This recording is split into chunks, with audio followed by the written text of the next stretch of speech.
If one bad thing happens, you can overcome it. But when it's thing after thing after thing, it's so mentally draining. Yeah. And you feel like you've reached your limit. It was just like, I just can't catch a break. It felt so bad. And I was like, that was like the lowest point for me. That was the first time in my life where I was like, should I quit?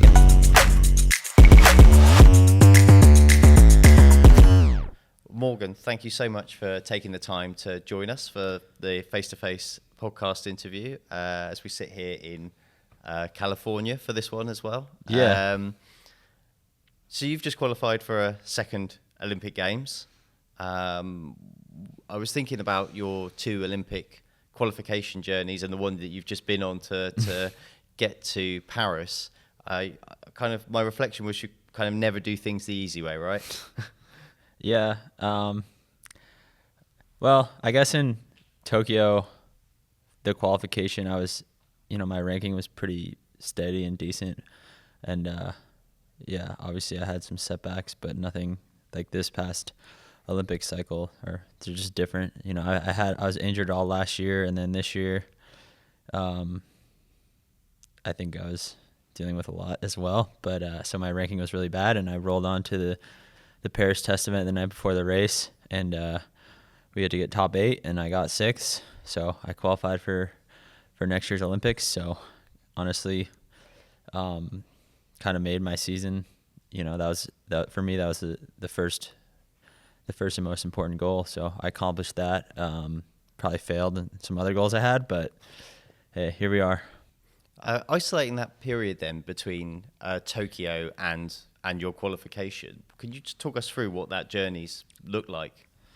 Yeah, so after the Tokyo Olympics, I was very just worn down mentally and physically, as I'm sure a lot of the athletes are. So yeah, those first few, and they talk about like that Olympic hangover or something, like I don't know what they call it. But in the U.S. they call it like Olympic hangover, and that's definitely something I dealt with. I mean, I was physically, I just like couldn't push myself in training. I don't know if I was dealing with something, physically, or it was mental. It was just kind of I just felt like blah for a few months, and then eventually the new year came around. I started training and was pretty excited for the new year. But I actually did I don't know if you remember in 2021, they didn't have the Abu Dhabi race in March, because that was obviously the grand final in 2021. So I actually went to do a running race in the U.S., just kind of break up training. And, personally, I like to have a race that period. And I pulled my hamstring or something at that race. And then that kind of started an injury cycle between then till August. So that was March. So basically 6 months of mostly dealing with an ankle injury. Couldn't, I'd start running. I'd have to take a few days off, and it was a very strange, weird injury. Didn't race at all. Eventually saw this guy down in Austin, Texas, really helped me, got me back on track. And by the end of September, I was healthy and started to run again. I started to run mid-September. And by the end, I was feeling really good and confident in my ankle and my body. And I trained for all of October 2021, and then I went down to Chile for the Vina Del Mar World Cup. I think I was like hoping to have a good race. I had a bike mechanical issue. My chain came off, and also I had some really bad transition. I got out of the water with the lead pack, but it took me about 20 minutes to take off my wetsuit, and so probably a bit of rustiness there. So even if I didn't have the mechanical, the race probably wouldn't have gone amazing. But yeah, it was a 50th place in the finish, which in a World Cup in South America in November is not very good. But 2 weeks later, I went to the grand final, and I got second there, which was probably saved my career a little. Got me on national team funding, and got my points ranking good enough to get into races for the next year. So yeah, that kind of saved my career. I mean, also it was a big result personally. That's the biggest race of the year. Finished second, pretty good.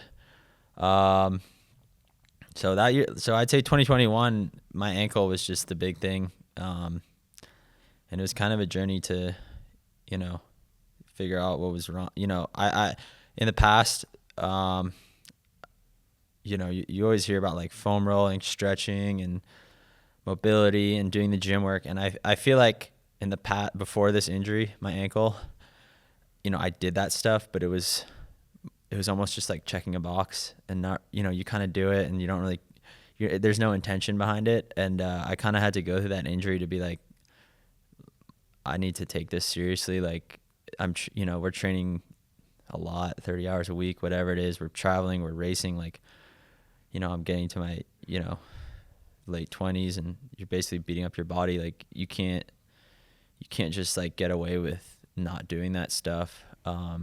If you're, you know, if you want to be the best and you want to train at the highest level, you have to kind of treat your body at the highest level. And not that I was like, you know, partying and doing dumb stuff, but you kind of ignore that little stuff. So I kind of gained a new respect for that. And I take, you know, the gym work, the mobility work, the PT, the massage, like a lot more serious after my injury last year. And I actually do think it helps. I mean, I think my running's improved as a result. Just my body's a lot more open, and I actually think it helped me become a better athlete. Unfortunately, I had to go through a 6-month injury. So hopefully in the long run it was a good thing. But yeah, this year it's been an interesting year as well.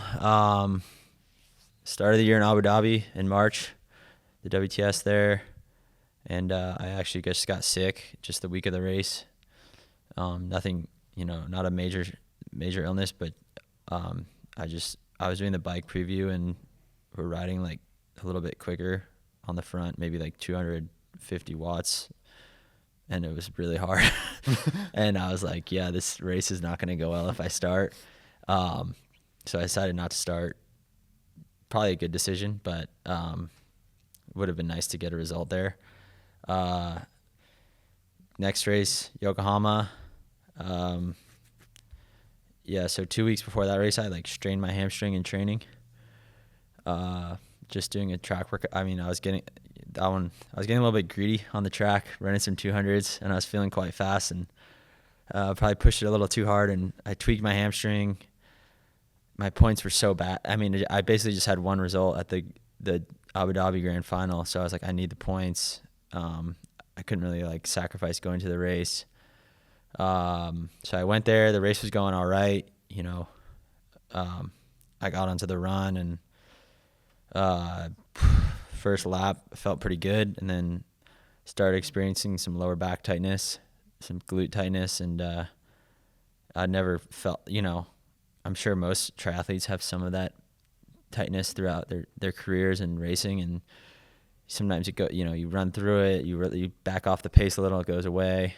So I backed off the pace, and it just wouldn't go away, just getting worse. And I basically I stopped and tried to stretch, and yeah, it was really painful, and I basically jogged it in. I don't even know what place I got, 40th or something. Like the result, I just wanted to finish for, you know, just, I don't think it's good to quit if you're not, unless you're like, I didn't think I was actually hurt. I just thought it was like a tightness thing. So just finished the race. 2 weeks later, go to Italy. That's when I had another big problem happen.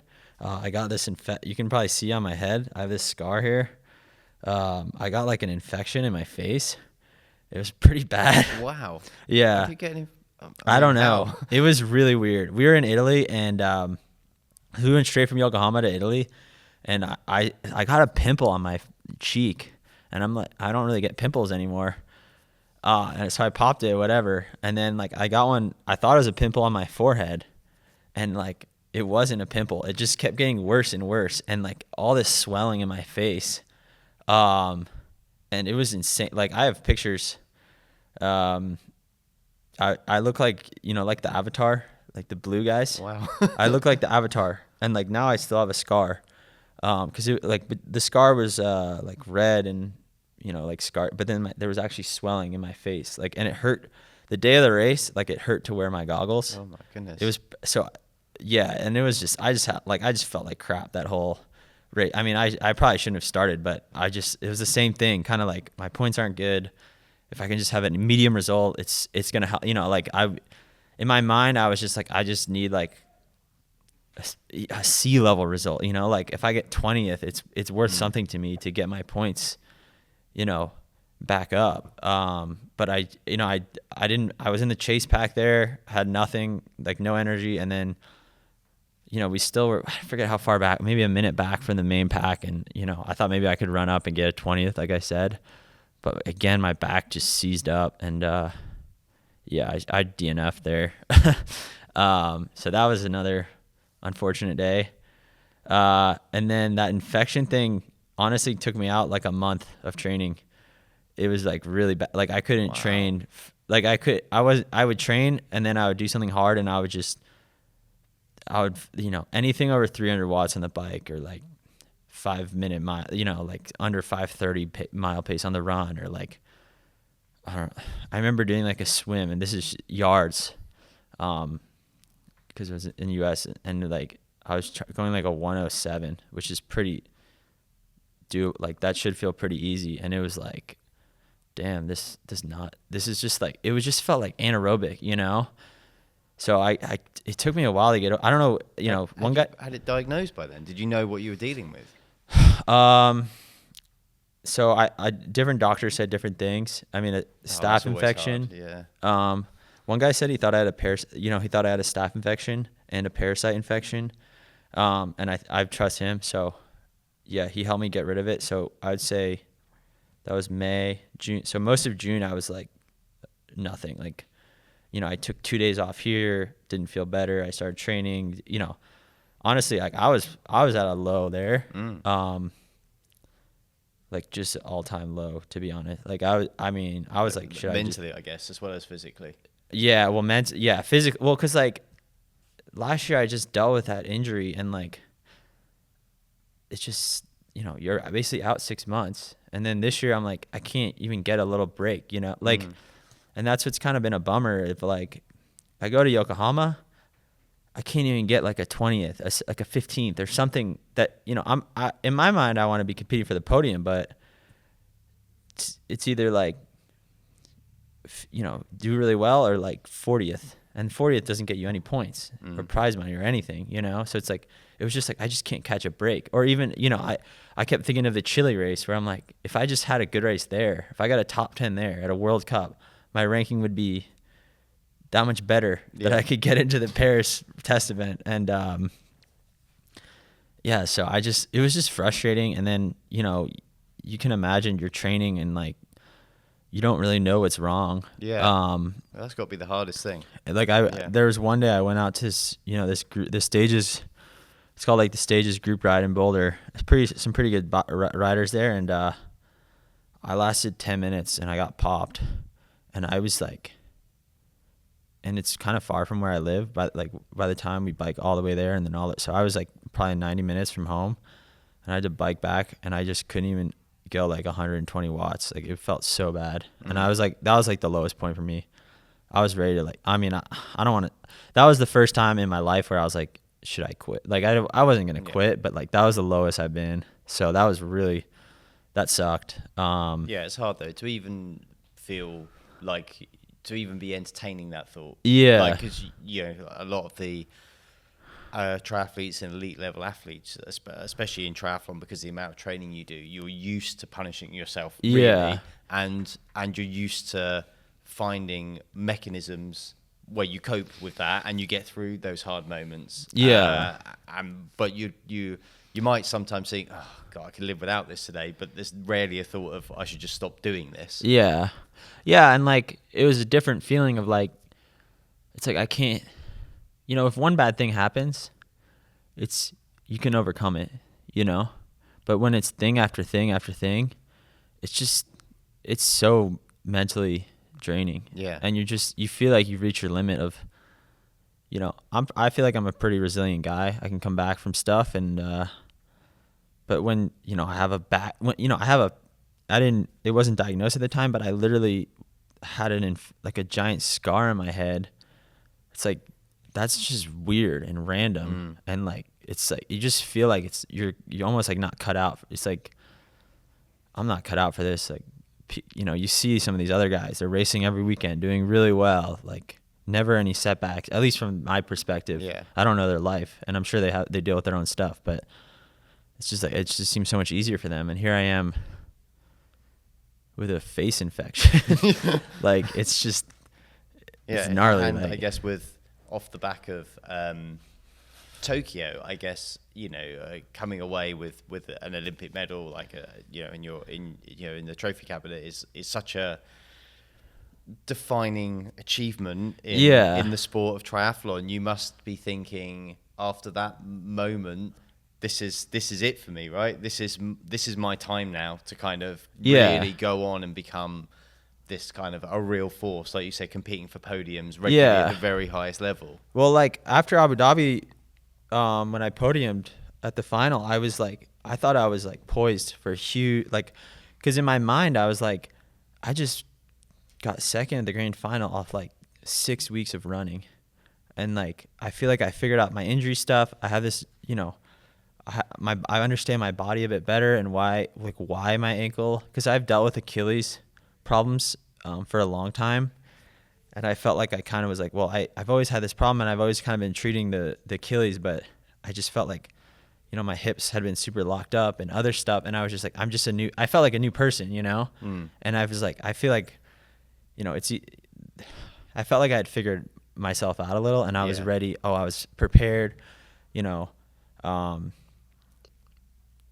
just felt like I was ready for that, and it obviously wasn't the case. Yeah, well, it's interesting because I guess the outside perspective, when people look at you as well, is that here's a guy who looks like he has got all the tools that you would want to be, you know, right up there with the very, very best in the world all the time. You know, you look like that guy, and it's always that kind of, when's he going to make the breakthrough? What's even more strange about it, coincidental, not coincidental, it's hard for me to sit here and judge, is when the pressure is really on, when you get those real big moments, you seem to deliver. I mean, yes, people were saying, because Paris, I qualified, and a lot of people were saying that, and they're like, yeah, you're a big game performer, and when it matters most, you show up. And I, you know, that's a compliment, and I appreciate it. But at the same time, I wish I was, you know, I Is that never. almost like a bit of do you almost feel like that's also a bit of an insult though? Because it perhaps suggests the rest of the time, like, people are going, is it almost like, can he actually really be bothered for the small stuff? Yeah. I mean, it's not an insult. I actually, you know, because for most of my, you know, because I had a whole running college career before I started triathlon, and then like, I felt like I was almost the opposite of, like, I was pretty consistent, but I never could like really elevate my game. So I'd rather be the guy that shows up when it matters most than the guy who's kind of good throughout the year, but doesn't qualify for the Olympics on the test event. So I like it, but obviously I want to work towards being a consistent force, as you said. Okay, so just stepping back then to where kind of this all started for you, because you mentioned like this running career that you had as well, and before that you were obviously quite a strong swimmer, a strong swim background as well. Yeah, I guess. How did you actually even find your way to triathlon through all of that? So I graduated college in 2016. So Rio Olympics I graduated right before the Rio Olympics, and I was just pretty much all in on running. But yeah, it wasn't like one thing happened. Just a couple little things happened. I mean, the Olympics went on, and you watch the Olympics, and the guys who are winning medals in the 5K and 10K look a little bit different than me. The guys who are winning medals in the triathlon, it's more like, that's probably more, you know, I'm 6 feet tall, like 160 pounds. So maybe I was a little lighter back then, but I wasn't 115 pounds. Yeah. And then a funny story was, so we used to do like open water swims growing up.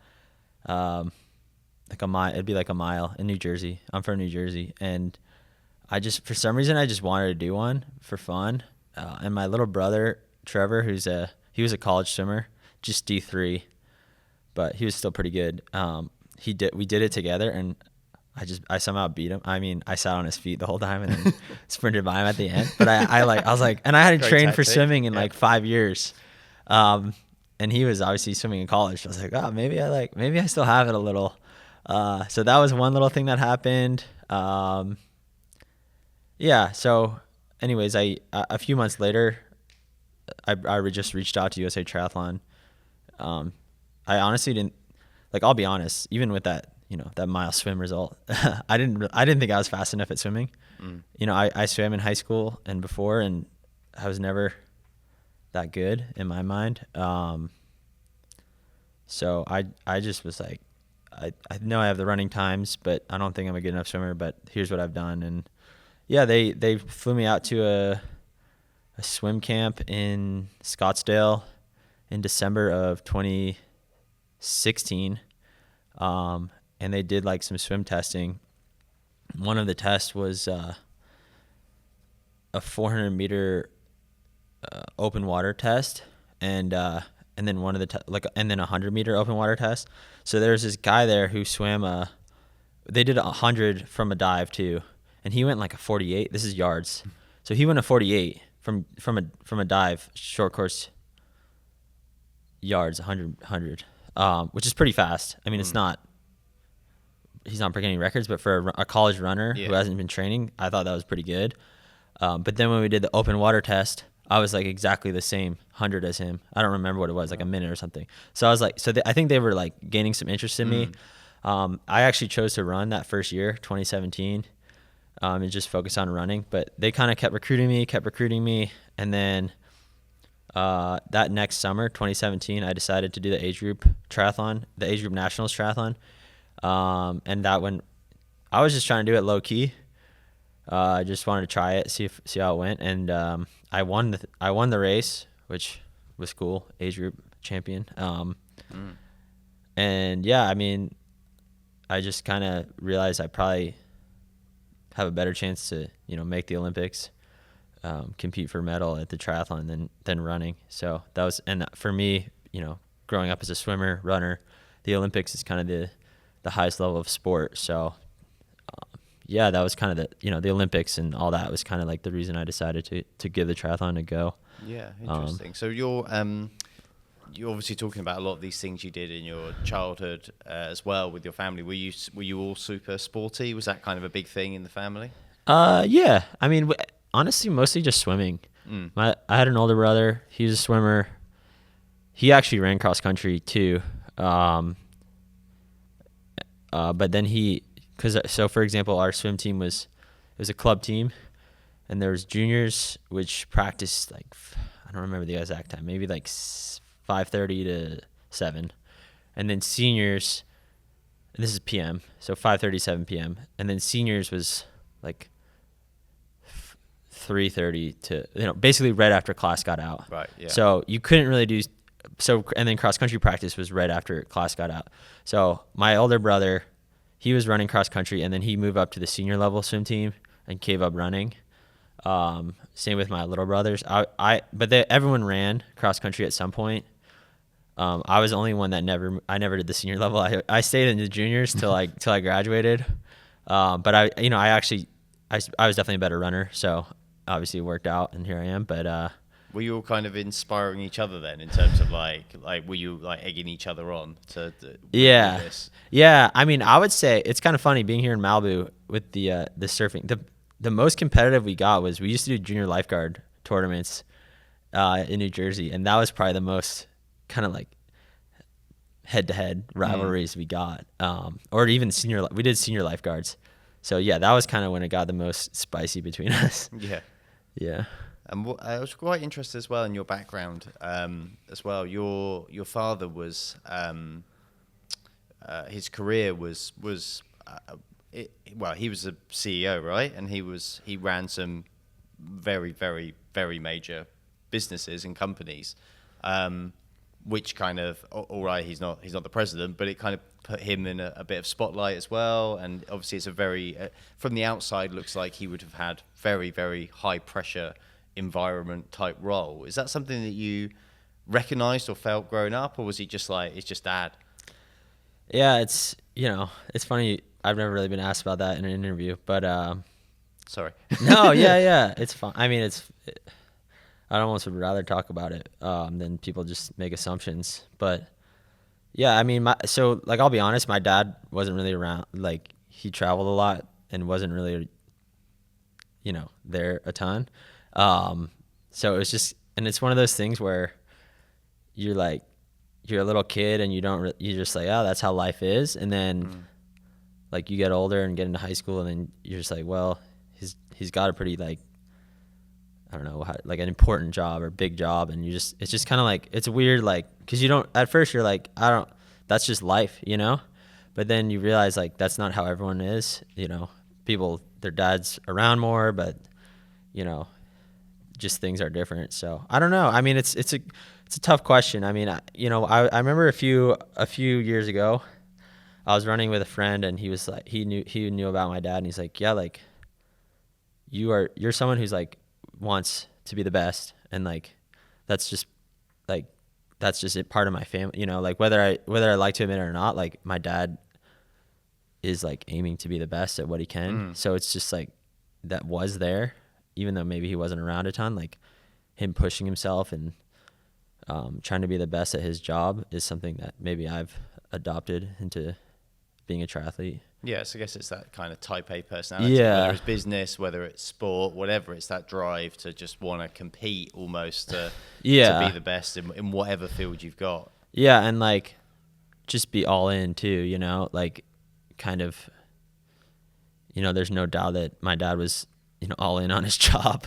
And I feel like I'm pretty, all in on the triathlon. Maybe my results don't show it this past year, but I do put a lot into the sport. And it's interesting though, because like kind of that benefit you're talking about, like almost looking back now, a bit benefit of hindsight, because kind of people who have that sometimes look back and can sometimes feel a little bit like, I wish my dad was just around more. Yeah.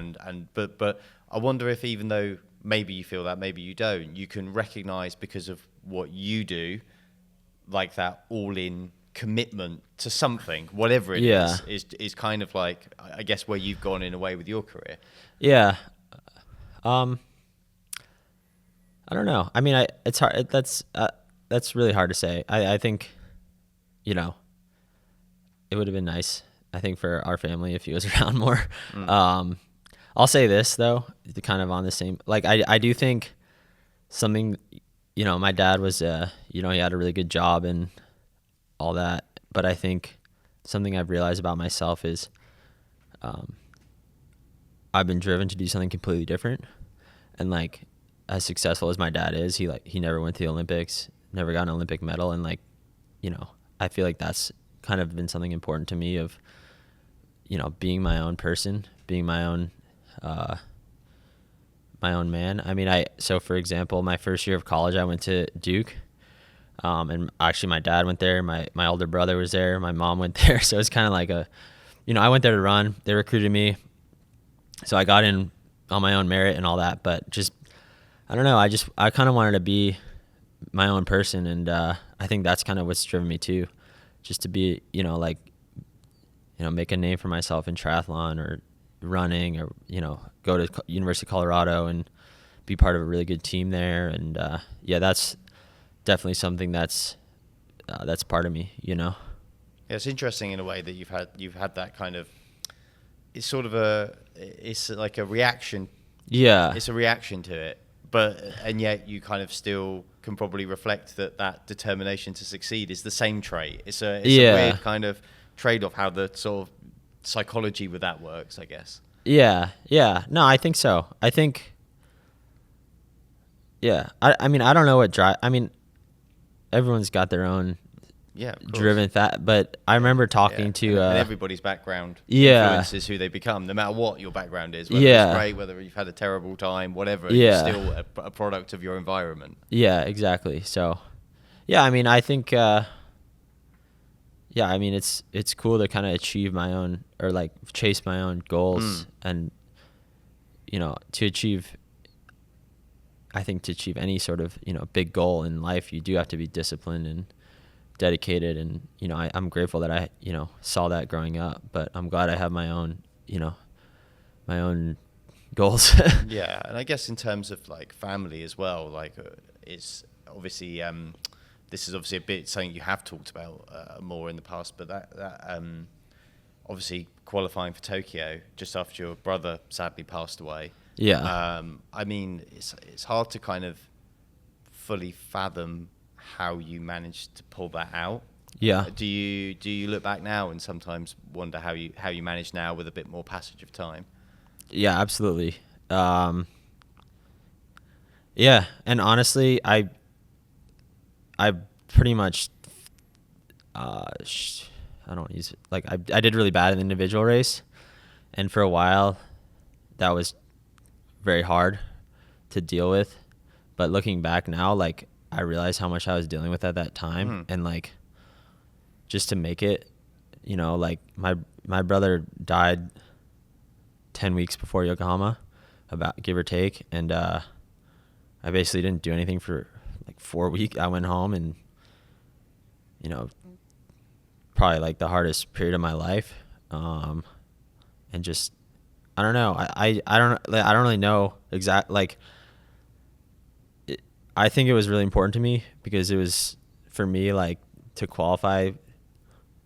I know that meant a lot to me. You know, it did mean a lot to me, but in that time, like, I just knew it meant a lot to my family. You know, like that's obviously doesn't that, you know, you don't want my brother died, like any amount of happiness that brings to my family for going to the Olympics and excitement, like that's not even close to the how hard that was. But it was really cool to do that and do it for my family. I mean, I'll never, you know, just to go back to that race, I got third. We had to get top 8, top American to qualify, and like that last lap of the run, I don't even, like, I'll never forget that feeling. It was just like, I don't think anyone has ever experienced anything like that. Like, cause it's just like sadness, but like also like it's just a weird feeling. And yeah, it's crazy to think about that, that emotion I was dealing with. And yeah, I mean, yeah, sometimes I look back and I was like, wow, that's pretty crazy that I did that. You did it at the time. Was it at all a distraction that you could kind of sort of, as much as is possible, bury yourself into training, into racing, into preparation, and then once you came out of that period where kind of you can, in a way, you can pull the shutters down as much as is, you know, possible.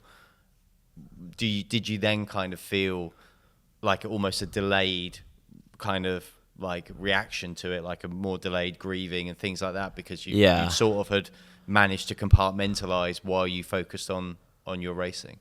Of course, yeah, for sure. I mean, that period building up to Yokohama, it was like easy to train, if that makes, like, it was just like, there was no like questioning anything. There was no looking at what other people are doing. Oh, should I be doing? It was just, I need to do this. I'm going to do it this way. And then I'm going to go home and go to sleep, or what, you know, it was just so focused.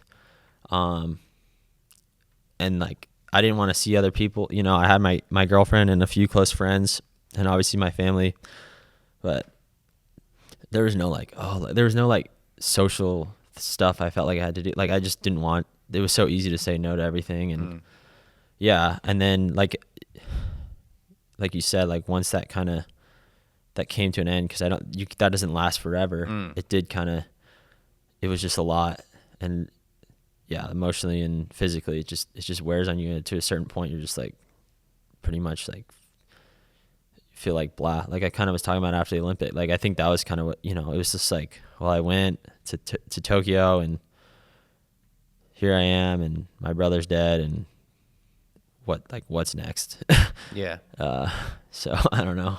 Yeah, and I guess it's hard at that moment in time to find the joy in your success almost, because I suppose you probably feel guilty about wanting to be happy for yourself and having an achievement and actually wanting to be pleased. Yeah. I don't know. That's a good question. I never thought about it that way. I mean, cause like, and I remember, it was so easy for me to be like, oh, I'm doing this for my family. And obviously, it's not like I decided I was going to try to make the Olympics when my brother died. Like, I was obviously working towards that already, but I think it was so easy for me to be like, I'm going to do this for my family. I'm going to like, and that did drive me. And then I remember after Tokyo talking to someone about, Paris and other goals. And they're like, listen, like at a certain point you have to do this like for yourself. And that's, if you're going to like get to another level, you have to do it for yourself. And I don't know. I mean, I think I'm still working towards that. And there's certainly days where I am cool with that. But yeah, there is that guilt feeling, like you said. Yeah. Yeah. And it's hard I mean, it's something that's very hard, like for anybody to kind of work through and to kind of get to a point where you go, I guess it's okay to be happy for me as well. That's okay. I don't need to feel bad about feeling happy for me still. Yeah. No, I mean, life goes on. Like, I mean, it's been 2 years, and 6 months or 7 months. And yeah, I mean, everyone deals with loss and, I don't know. Like I still think about my brother every day, but life goes on and, I don't know. I don't know how to answer your question. No, it's fine.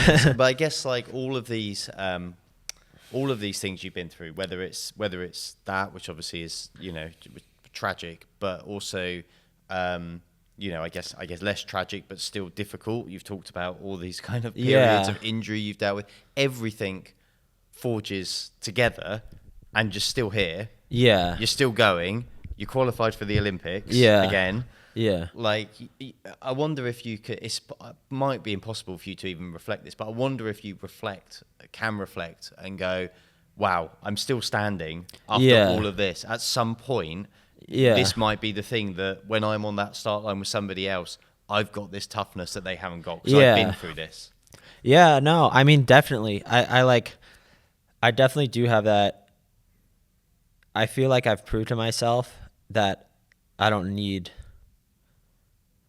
I would love to have the results all year long, but I don't have that insecurity of, oh, like racing isn't going well. I need to, for example, in Paris, like I knew I could qualify. There was no like, oh, I haven't been, because in Hamburg, I talked about the infection, and then I went to Hamburg and got basically destroyed. I mean, I was basically out of shape, because that was mid-July. So I basically like didn't train all of June, went to Hamburg with like 2 weeks of healthy training and got just destroyed. But I like kind of like that same thing, obviously not to the same level, but that period after, I was just like, if I get into the test event, I'm going to be ready. And I really, it was just, I didn't question my fitness going into Paris. I mean, obviously, you have good workouts and good training, and that helps too. But at no point was I like, I don't know if I can do this. Like, I was like, if I execute, I know I can qualify. So I don't know if that's a good thing or a bad thing of like, I don't need those results. I don't need, that feedback or, people telling me stuff. Like, I know what I'm capable of. And, yeah, I mean, obviously I was hoping this year went a little bit differently, but I feel like I proved a lot. I feel like I've proved a lot to myself. Maybe not to others. Like, I know I've improved a lot as an athlete. And like, yeah, I mean, here we are. I mean, I it's funny, like like in other sports, there's like the box score, and then there's they're like, say like, it's like deeper than the box score. So you can look at like the results, you can look at the results of Pontevedra, and I got 54 54th or 55th or something. And like, it's easy to be like, that was a bad result. And like, at the end of the day it was, but I proved a lot to myself in that race. And I know, if I can get healthy, like, and I'm not healthy right now, I could have won that race. And yeah, and I'm comfortable saying that. So it's interesting though. I wonder now, when you look ahead, you got a lot to still look forward to in your career. I wonder if what does success look like for you? Does success look like trying to finally get the consistency you've been talking about, or does success look like it doesn't matter if I turn up on that start line in Paris and execute, nothing else matters? Yeah, I mean, definitely Paris. I mean, being as like a U.S. athlete, like no one in the U.S. I care about it, but the World Triathlon Circuit is not something people care about. And so, like, I didn't even know who Gwen Jorgensen was until Rio 2016.